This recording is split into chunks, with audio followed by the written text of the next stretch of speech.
Earnings growth में risk किस तरह के बन रहे हैं? अगर स्लो डाउन आगे एक दो क्वार्टर में भी और नजर आएगा, आपको लगता है कि इंडियन मार्केट के वैल्यूएशन में थोड़ा डाउनसाइड है, क्योंकि अर्निंग्स में भी बहुत ज्यादा कट नहीं आए, लोगों ने अपने एस्टिमेट्स को एडजस्ट नहीं किया लोअर, या वो पॉसिबिलिटी आगे बन सकती है? हाँ, आई मीन इंडिया की अगर अर्निंग तो देखे अगर नेक्स्ट ईयर फिस्कल के लिए भी तो अभी भी 13% काइंड ऑफ 13-14% ग्रोथ दिख रही है, काफी अच्छी है कंपेयर टू जो डाउनग्रेड्स हमने देखे हैं ग्लोबल मार्केट्स में और यूएस में स्पेसिफिकली। और यहाँ पे अगर एक सी यहाँ में अभी जो अर्निंग्स ग्रोथ आ रही है वो काफी हद तक sectors like banking, domestic facing sector जैसे बैंकिंग हो गए, automobile sector, consumer sector, FMCG sector है, सीमेंट सेक्टर, टेलीकॉम, वहाँ पे ग्रोथ ठीक ठाक है और उसके कारण ओवरऑल अर्निंग्स ग्रोथ हमें 13-14% के आसपास दिख रही है।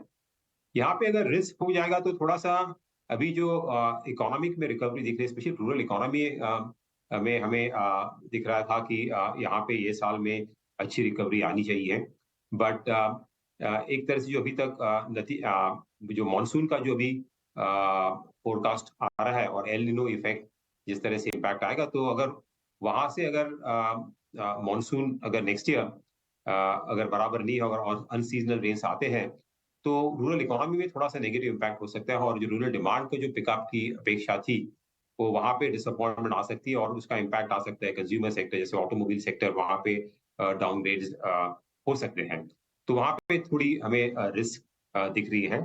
और जो ग्लोबल सेक्टर्स है या फेसिंग सेक्टर्स है वहां पे जैसे आईटी हुआ और कमोडिटीज, वहां पे अगर ग्लोबल ग्रोथ और स्लो डाउन हो जाती है और काफी लंबे समय तक स्लो डाउन रहती है तो वहां पे भी थोड़े डाउनग्रेड्स आ सकते हैं। बट आई थिंक एक अच्छी बात है कि काफी सेक्टर्स कंट्रीब्यूट कर रहे हैं वो ग्रोथ, ऐसा नहीं कि एक दो सेक्टर से ही जो ग्रोथ आ रही है। तो हमें ज्यादा डाउनग्रेड्स अभी भी नहीं दिख रहे हैं, अगर डाउनग्रेड्स हो गए तो भी around few percentage points downgrade हो सकते हैं।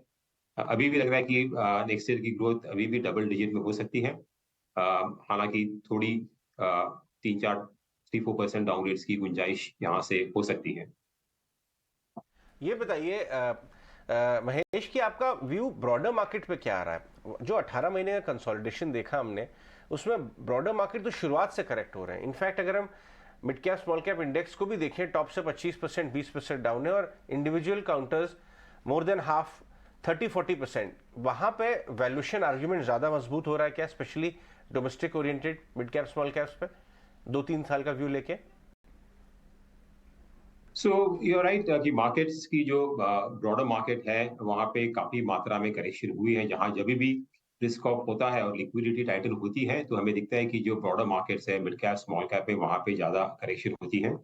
और जो भी मार्केट में जो फ्रॉड था, स्पेशली सम ऑफ जो high growth companies, high P multiples थे, वो अभी धीरे धीरे नॉर्मलाइज हो रही है। तो मार्केट्स में कुछ पॉकेट्स में डेफिनेटली वैल्यू अभी इमर्ज हो रही है।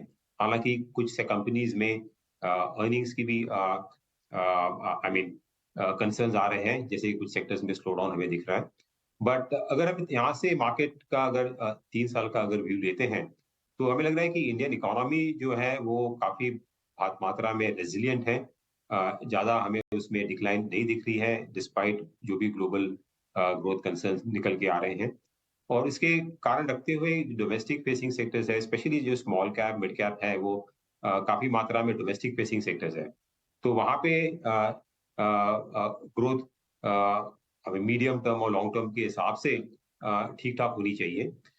शॉर्ट टर्म में कंसर्न्स है और सेंटिमेंट वीक है तो ये कुछ स्टॉक्स नीचे आएंगे, उनके मल्टीपल्स भी नीचे आ गए हैं।